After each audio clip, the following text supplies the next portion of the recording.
Bismillahirrahmanirrahim. Assalamualaikum warahmatullahi wabarakatuh. Sampurasun. Damang kanca. Alhamdulillah. Alhamdulillah abah dina wengi ieu sareng Kang Kevin masih tiasa nyarengan kanca kanggo ngalajengkeun dongeng anu maneh hanca tangtosna ge anu katunda dina wengi kamari kanca. Mangga ahnya urang lajengkeun kanca. Kumwae kasadayana kanca-kanca abah, wargi-wargi abah sanusantara sadunya. Mangga nyangakeun kanca si Buntung jago tutugan, biasana Bapak S. Sukandar.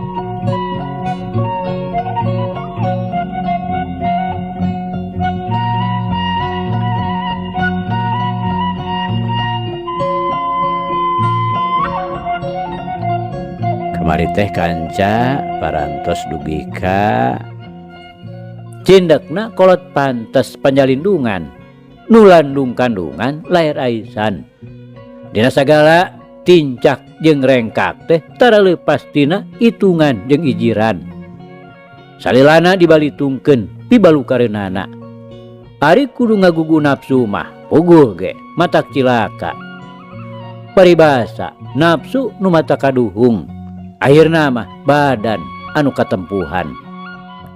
Duit kadinya nya kanca. Mangga urang lajengkeun.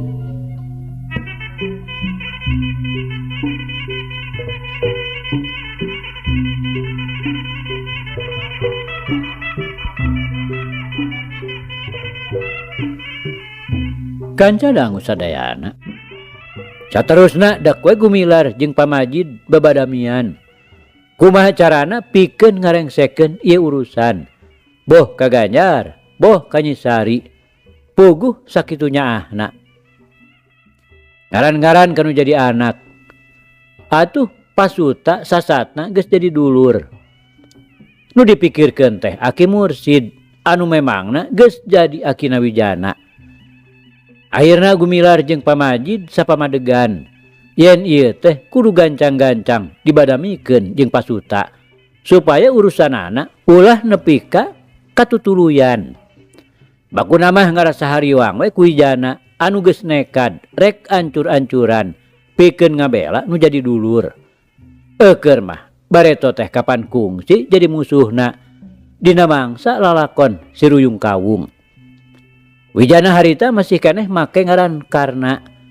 Sedengkeun Karna asli nyaeta anakna pasuta ngagunakeun ngaran Surya Panglani ti Bahjagur.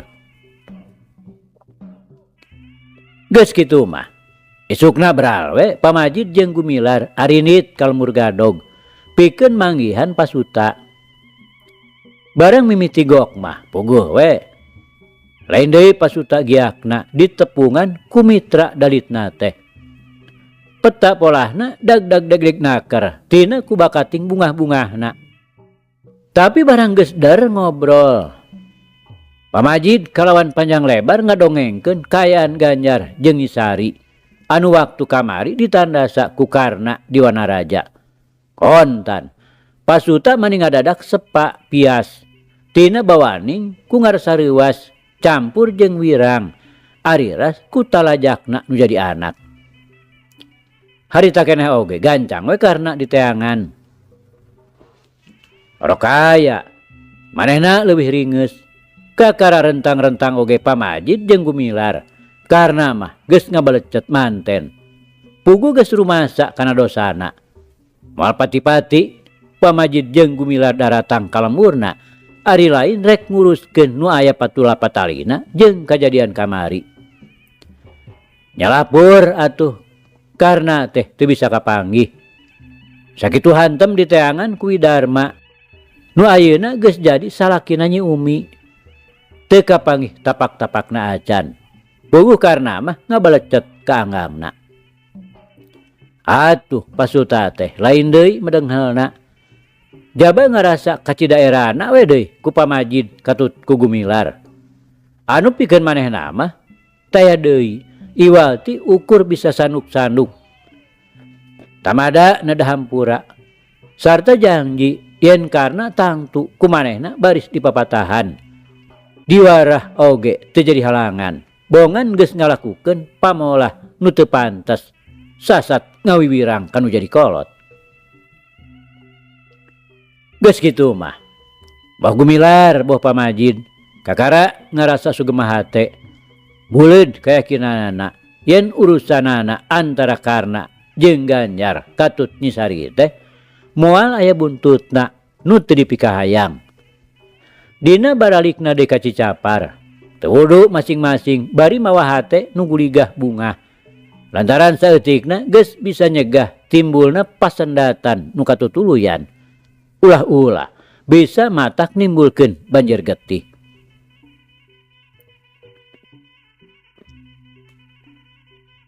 Ganca dangu, tapi da puguh ge kangaranan manusia mah. Biasana saukur semet ikhtiar. Ari nu nangtukeun sagala-galana mah Gusti anu Maha Kawasa. Iya oge nya kitu. Harapan Gumilar nu sakitu matak pikabungaheunana teh ngan ukur semet kahayang. Kahayang nu memang wajar supaya ulah nepi ka bentrok jeung sasama. Ikhtiar geus dijalankeun. Tapi hasilna can puguh bisa ditangtukeun. Lantaran kabeh-kabeh aya dina kersana Zat nu Maha Agung. Kanyataanana waktu Karna ngarong heap balik ka imah teu anta parah deui dar we. Ku pasuta diamek, diwaweleh, diseuk-seukan bebeakan. Nu antukna Karna dijurung laku supaya ngadatangan Gumilar ka Cicapar pikeun menta dihampura. Lamun teu daek leuwih hade Karna ulah aya di imah. Jung masing rek indit ka mana oge. Pasuta sangeuk kacicingan ku anak anu ngan saukur ngawiwirang kanu jadi kolot. Diambek teh karena kalah salah tarima. Dianggapna bapana teh cuet kanu hideung ponteng kanu koneng. Sasat dengdek ka pihak Gumilar. Lain kadua milu nyeri, milu peurih. Nu jadi anak sasat ditampik sapajodogan. Kukituna jeung tinimbang manehna ngagugu. Karena kalah ngabalecet kabur ti imahna. Lain indit kabung bulang ngadatangan nu jadi aki. Tapi manehna terus we ngaprak teu puguh anu diseja. Bari mawarasa nu ngagedur di jero dadana. Hiji parasaan nu ditimbulkeun ku kakuciwaanana lantaran geus diteung-teuingan ku Nyi Sari. Di lembur gadog teh manehna kebat we ngambah jalan anu berasna kaleles. Jadinya terus ngetrik maju ka Kadungora. Maksudna mah rek nyungsi ka ujung kulon pikeun ngadatangan Mbah Jagur.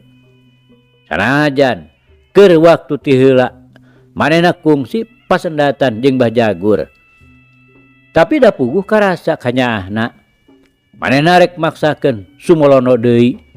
Ongkoh boga karep rek nambahan ilmu panemuna.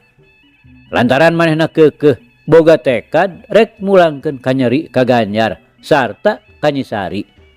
Ngarasa penasaran lamun duanana tacan ngajolor ngajadi banusan.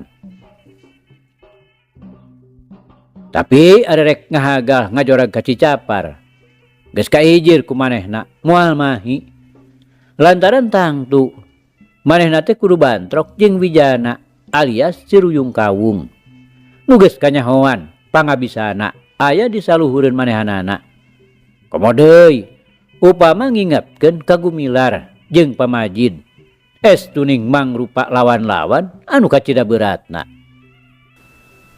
Bareng manehna nepi ka Kadungora. Manehna reureuh heula bari ngadagoan wahon anu kakulonkeun. Tapi salila-lila ngajentul wae nu ngaliwat. Ku kitu manehna terus we ngeureuyeuh deui. Barang nepi ka pengkolan jalan jajahan anu berasna kalemur pasir banteng. Manehna mireungeuh jalma ngabrul bari ngarelek hayam. Ari ditanyakeun teh cenah rek ngadu hayam ka batu gede. Teu pupugu. Manehna make ngarasa katarik hayang nempokeun. Atuh gidi gue manehna nuturkeun teu wudu jauh oge da eta we nepi ka matak ngahegak capek. Nepi ka batu gede menang beja cenah ngadu hayam teh tulus nama di lemur Cisaat. Oge dilakukeunana teh isukan lantaran ayeuna mah moal kaburu. Atuh bring jalma-jalma teh terus ngajugjug ka lemur Cisaat. Karenanya kitu keneh nuturkeun peuting eta manehna meuting di Cisaat babarengan jeung jalma-jalma anu loba. Isukna darwe ngadu hayam teh dibuka di pakaranganana Ardasim anu memang lega oge. Ardasim nu memang jadi pribumi teu tinggaleun. Malah nya manehna pisan anu cakah cikih nguruskeun dibantuan ku Sudinta. Ngan Bahrowi teu katemong irung-irungna acan. Padahal manehna oge di dinya kan ngadedempes we di jero imah. Bakuna mah ngarasa paur bantrok jeung Andi atawa Ki Jantra nu ngahaja keur neangan manehanana. Rupana bae adat karna nu cirigih ka awewe teh teu aya pisan euy-euy-na. Kabeneran we keur jongjon-jongjon manehna lajo. Ari reteh mireungeuh mojang anu cukup oge mencrang. Malah di Cisaat mah kahitung bentangna. Nu taya lian manehna teh Nyi Enoh anakna Ardasim. Beteu pupugu. Manehna make kabongroy, heroy, mireungeuh anu moronyoy. Teu panjang mikir deui jung we manehna cengkat. Saterusna ngoloyong nyampeurkeun Nyi Mojang. Bari sarangah sarengeh teu beda we tinu Weurgadung.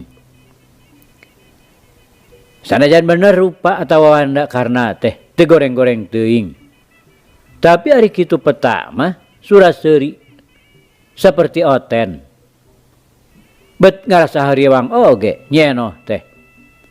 Manehna berorah hayang ngalayanan. Kalah katerus we unur-unuran sok sieun dikerekeb.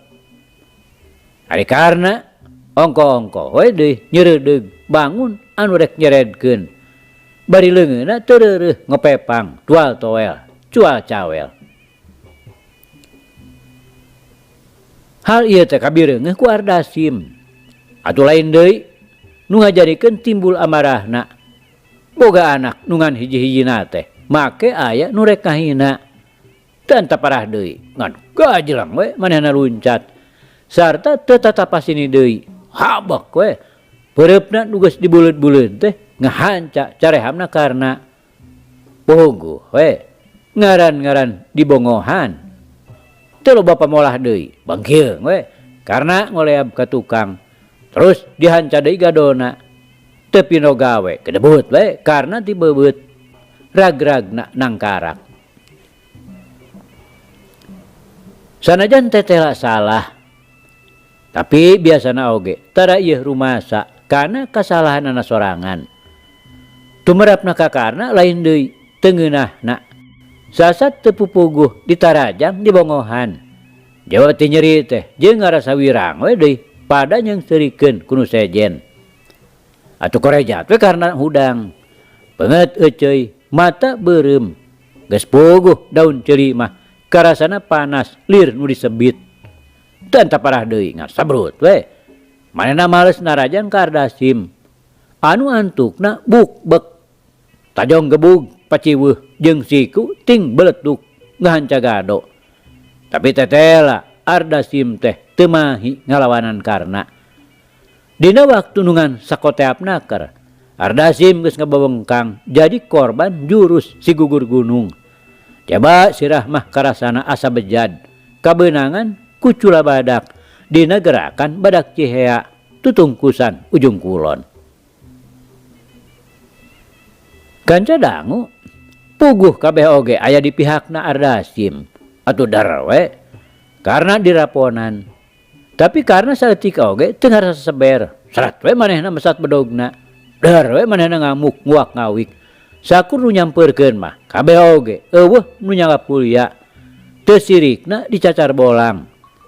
Bedog karna terus ngubang dina gerakan kolecer muih. Nu antukna nu ngaraponan teh pada bubar katawuran. Ngarasa seber ku gerakan bedogna. Jaba nu geus jadi korban lain saurang dua urang. Ting jarongkeng pada buborot getih. Nepi kaburuan Ardasim teh ngadadak nguyumbang pinuh ku getih ngabelegeder beureum. Atuh lain deui gempeurna. Teu sirikna salembur cisaat obyag kabeh sabedogna rek ngaraponan anu amuk-amukan. Pakalangan ngadu hayam ngadadak bubar. Ongkoh deui hayam-hayamna oge loba nu tinggal laprak malabur kagareuwahkeun ku nu rebut umur pegalan nyawa. Mireungeuh rek diraponan ku salembur mah. Sanajan sakumaha teuningna oge teu burung we karna teh ngarasa seber oge. Ku kituna teu panjang mikir deui ngan gajelang we manehna luncat ka jalan bari susumbar menta diudag ku jagona lemur cisaat. Saterusna manehna kebat lumpat balik deui ka jurusan Batu Gede.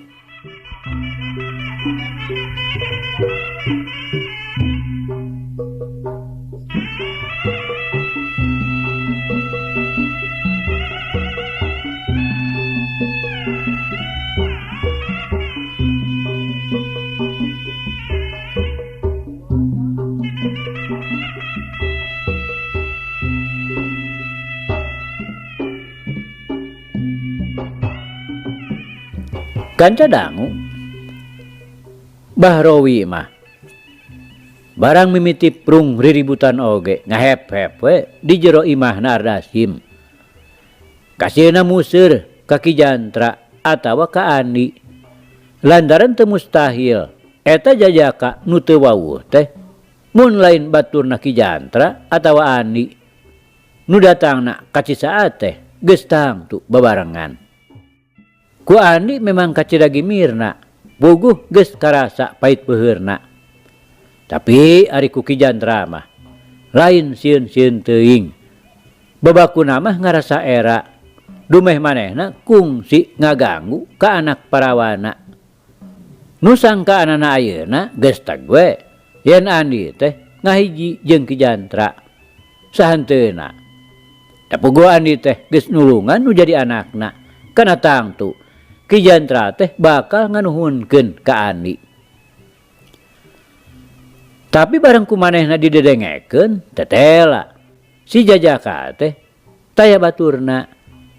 Malah bari jeung ngamuk sagala nepi ka nimbulkeun sababaraha urang korban anu ngajolopong bari mandi getih. Kakara Bahrowi teh nguniang hudang.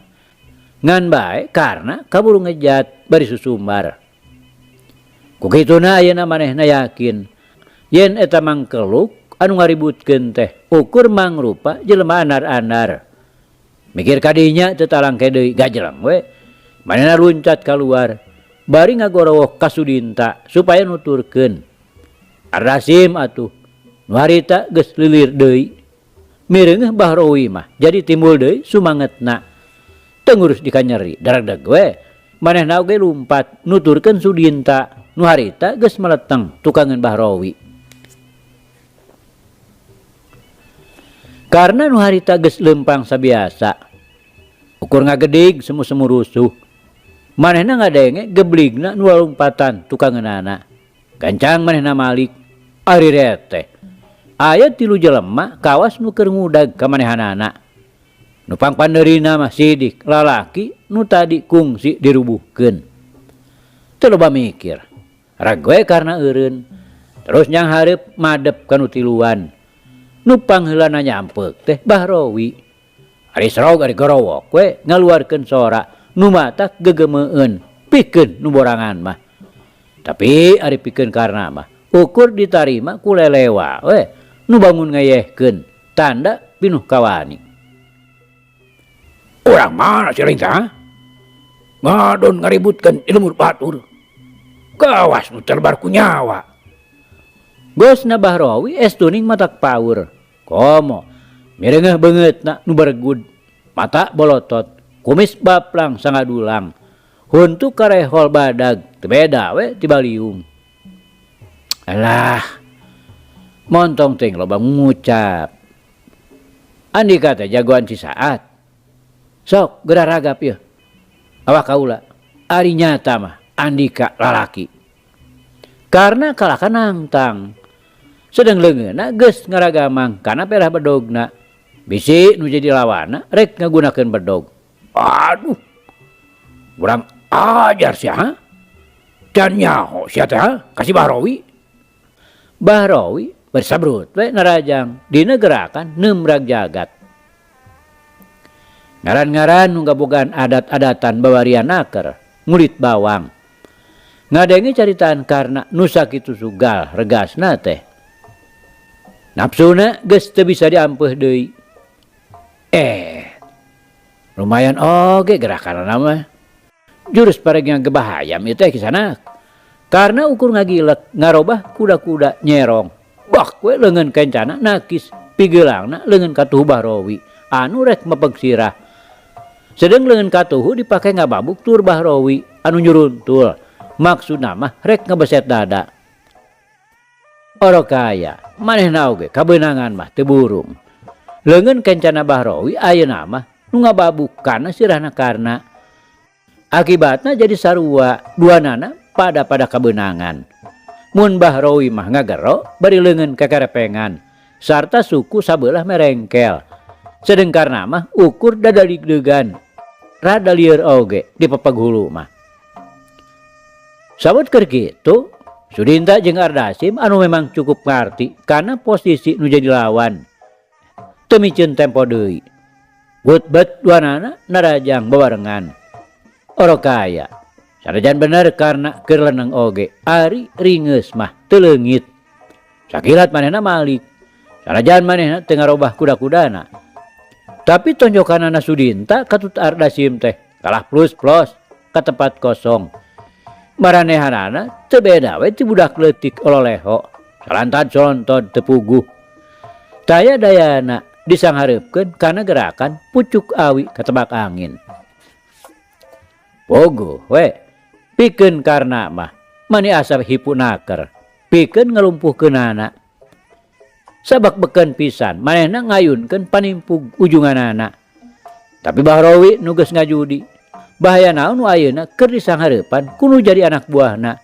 Sakilat manehna ngabelesat tetep ngagunakeun nemrag jagat. Karena barang mireungeuh nu nyuruntul saibas dada jadi ngagentak ngarobah kuda-kudana. Nu pikeun Ardasim jeung Sudinta mah. Jadi aya untungna oge. Hagentak maranehna oge nyusun deui panarajangna. Sedeng Bahrawi bareng mireungeuh gerakan nu jadi lawan ngarobah kuda-kudana. Manehna oge satekah pola ngarobah gerakanana. Lantaran akibatna anu bakal kaalaman nu tadi. Kukituna kalawan tapis naker manehna ngaragrageun badana kabelah kencaeun karna bari terus nyamberkeun peureupna. Nu tumrapna ka karna mah nyarada riweuh oge. Da puguh ti kenca katuheunana geus dieusi ku panarajang nu teu bisa dianggap enteng. Tapi lain oge murid Bah Jagur ari kudu bingung bilakueun ari kakara ku sakitu mah. Sakilat manehna ngalolapkeun badana dina gerakan sero nyusup. Terus manehna ngajorelat kagigireun Bahrawi dina gerakan belut ngaborengkal. Sakaligus bari nyamberkeun dua curugna dina gerakan cala dinoktrok warahan bapana. Ngan untungna Bahrawi kaburu ngajaul ka tukang. Salamet beheungna teu kungsi dihakan caladi. Bareng jeung eta panimpugna Ardasim nyuruntul rek mepeg hulu. Sedengkeun Sudinta ngajorelat luncat kana lolongkrang urut Bahrawi. Kituna teh bari nyambarkeun dapal sukuna kana iga burung lawan. Karena kapaksa ngagil nyerong pikeun nyalametkeun igana. Bari leungeunna ngaheat nakis panimpugna Ardasim. Tuh dengan Ardasim beunang ditakis bari dituturkeun ku sora nu ngagoak. Ardasim kokowongan bari ngajaul ka tukang lantaran leungeun karasa teu beda we tinu diadu jeung beusi. Ari Sudinta barang tetela panajongna poos ngagentak manehna ngagunakeun dampal leungeunna anu disangigirkeun pikeun ngepeng punukarna. Tapi karena cukup ringeus bari ngabalieurkeun sirahna kilak badanna nyerong deui saasal tadi hiu jebron. Jurus gugur gunung teu bisa dikepeskeun deui ngajebron kana dada Sudinta. Nu tumerapna ka Sudinta kontan ngagero bari badanna ngoleab ka tukang lir tangkal cau rek runtuh. Waktu Sudinta rek ditimpah deui nalurina karna cukup geus bisa mastikeun yen aya nu narajang ti tukangeunana. Ku kituna ngagentak manehna malik 80 derajat ka kenca. Ari breh teh Bahrowi geus nyawukeun peureupna dinagerakan landak nobros gunung. Teu talangke ngagentak karna ngawangun gerakan pucuk awi katebak angin. Persis dina waktu panonjokna Bahrowi ngeplos karena ngababukeun dampal leungeunna kana punduk. Atuh kontan Bahrowi ti jongjolong anu saterusna ngagedebut nangkuban. Ngan sakitunya daya anak jago Cisaat teh karena ngagak-gak ngeyehkeun. Walah, ulah kata kabur sia setan. Tacan rumah sakasoran di laing mah. Bahrowi bari ngagantak hudang deui. Sakitu mah kaitung kuat oge Bahrowi teh di babuk pundukna teu jol-jol ngusak. Baheula atuh. Gerak ketrukeun deui tah tutungkusan teh. Sogan we aya nu kapake ku kaula. Karena petalakuna estu ningoanaker. Deudi titah ku sia oge setan. Moal burung teu dipajetkeun sia tak ku aing. Bahrowi nu kaayana nafsuna geus ti ka 10. Ngagentak narajang dinagerakan landak nobros gunung. Hehehe. Jurus paragi ngagebahayam teh keukeuh we digunakeun Bahrowi. Karena teu oleh ngeyehkeun dipalar sangkan musuhna ngababi buta. Bari lap we dinagerakan sareng nyusup jorebat ka gigireunana. Nu dimaksud rek ngayakeun panarajang ti gigir pikeun nobros ke kemplongna. Wah, teu perlu tak kabur sia. Bahrowi nu ayeuna mah geus bisa ngajudi kana gerakan nu jadi lawana. Ngagentak narik di leungeunna gerebat luncat bari nyamberkeun dampal sukuna kana bincurang lawan. Tapi karena oge ngageuat narik sukatuhna ka tukang kilak nyangigirkeun awakna ngabarengan heatna dampal leungeun rek ngahan cacareham. Nganorok aya Bahrowi ge ayeuna mah leuwih hati-hati. Kilak manehna micen beungeut bari ngabarengan leungeun kencana ngababuk pigelang heungkarna anu rek ngahan cacareham. Waktu karena ngasupkeun jurusna nu diwangun ku leungeun kencana, Bahrowi rikat ngagilek deui bari nakis kalawan masih keneh ngagunakeun leun kencana. Sedeng leun katuhuna sakilat naker nyebrut ngajojo dada kencana nu jadi lawan. Sakali ieu mah karena teh teu burung kapalingan gerak. Benturan leungeun katu Bahrowi teh geus teu bisa disingkahan deui. Daek teu daek kapaksa ngajebrod kana dadana belah kenca. Kutarik-tarikna karena nepi ka nyangeyeng sarta badana semumurilit ka kenca. Atuh puguh we samemenanaker Bahrowi mindro deui panarajangna. Lantukna karena terus tikusruk. Memeh bisa naon-naon. Bahrowi terus nyusul tepus ku dampal sukuna dipake ngajejak bobokong. Nu antukna pisan mah karena ngagebruk nangkuban beungeut sapinuhna nyungkur kana tanah garing.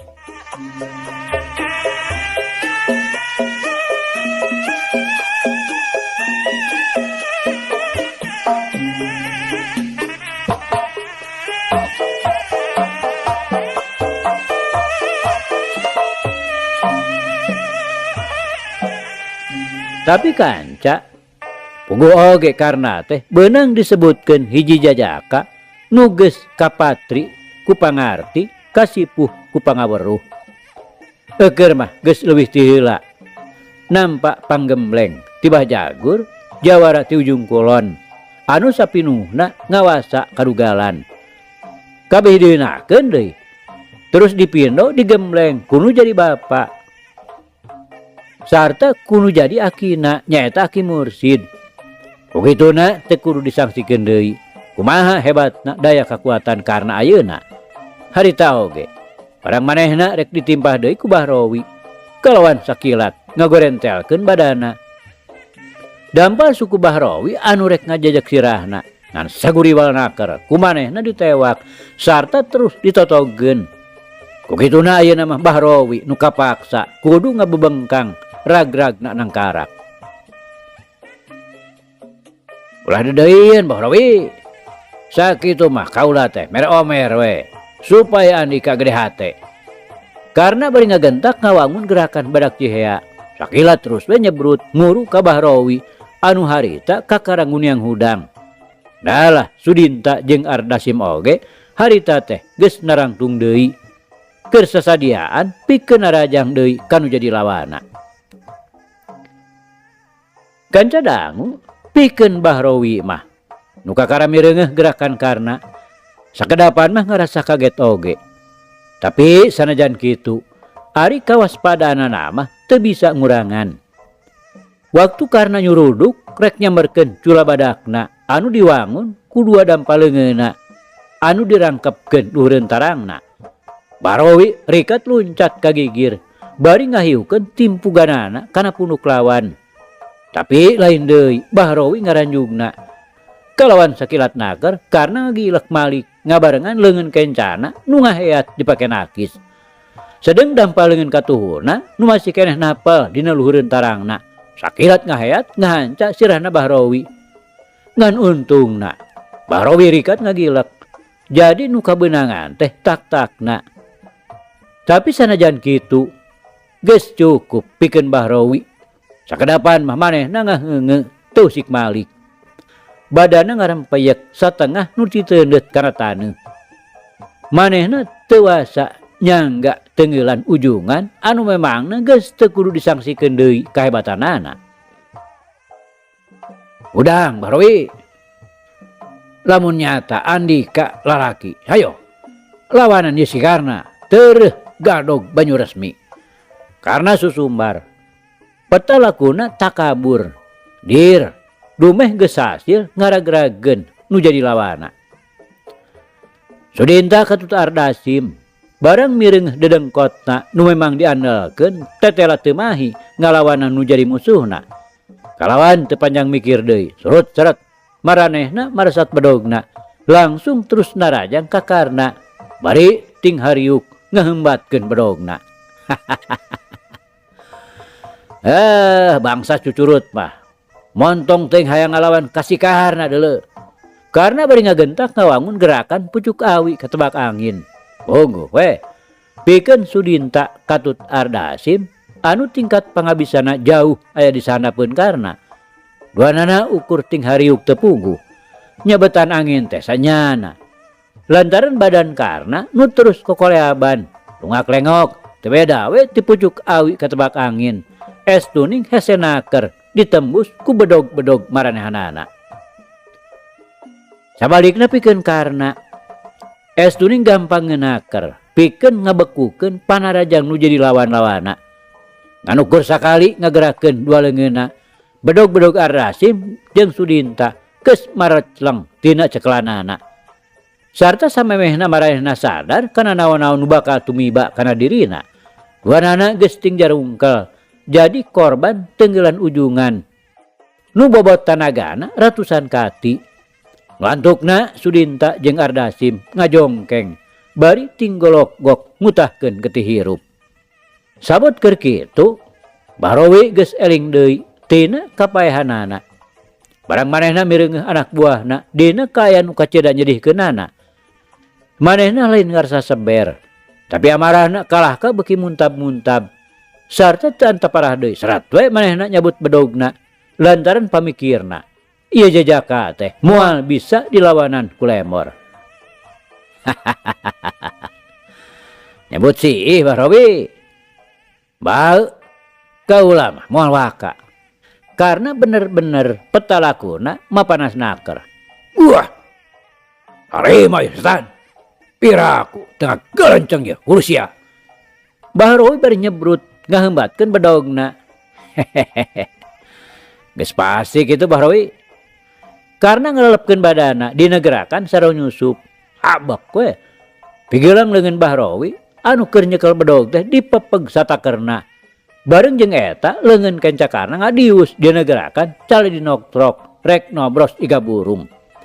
Tapi sakali ieu mah gerakan Bahrowi teh memang hebat oge. Manehna ngagentak ngajaul bari ngarobah gerakan bedogna nyerepet ti gigir rek megatkeun beheung lawan. Nu tumerapna kakarna lain deui ngaranjugna. Ngagentak manehna oge ngajaul. Tapi kulantaran leungeun kencana dinagerakan cale dinoktrok geus milepas teuing ka hareup. Nya teu burung we bisa katodel ku tungtung bedog. Sanajan bener tatuna teu pati sabaraha, tapi geus cukup pikeun karna mah ngajadikeun amarahna nu lain lumayan. Boga rasa dicalutak ku jelema nu teu pati sabaraha pangartina. Ku kagetna teh deui eta pigeulangna sakitu dipepeg sataker tanaga teh. Bedogna jeung tinimbang mecelang mah kalah terus nyerepet sarta ngagaris kana leungeunna. Kukituna kawan teu malire kana bedogna Bahrowi anu harita masih keneh cecekal amrut deui we karena narajam dinagerakan badak Cihea. Dina waktu Bahrowi ngolebat ka gigir bari ngahembatkeun bedogna karena kalawan sakilat naker geus bisa miheulaan ngababuk di pigeulangna. Sakali ieu mah Bahrowi teh teu bisa nagenan karena kehebatanana tenggelan nu jadi lawan. Bareng jeung bedogna meceleng leungeun karna nu sabelah deui ngahiuk pambaraan sarta teu nyalahan deui ngagejret kana sirahna. Nu tumerapna ka Bahrowi kontan ngarempeyek sarta bari panona ti burial buncelik antukna mah las we manehna kapaehan. Karasa ayeuna mah Bahrowi. Karena ngahegak bari nyampeurkeun kanu keur ngalungsar. Tapi kakara ge ngalengkah ngagentak karena malika tukang. Ari breh teh. Peso balati geus nyewuk ngajojo ka manehna. Gilak, karawak, belesur. Aduh. Kadenge sora nu ngoceak maniles-lesan.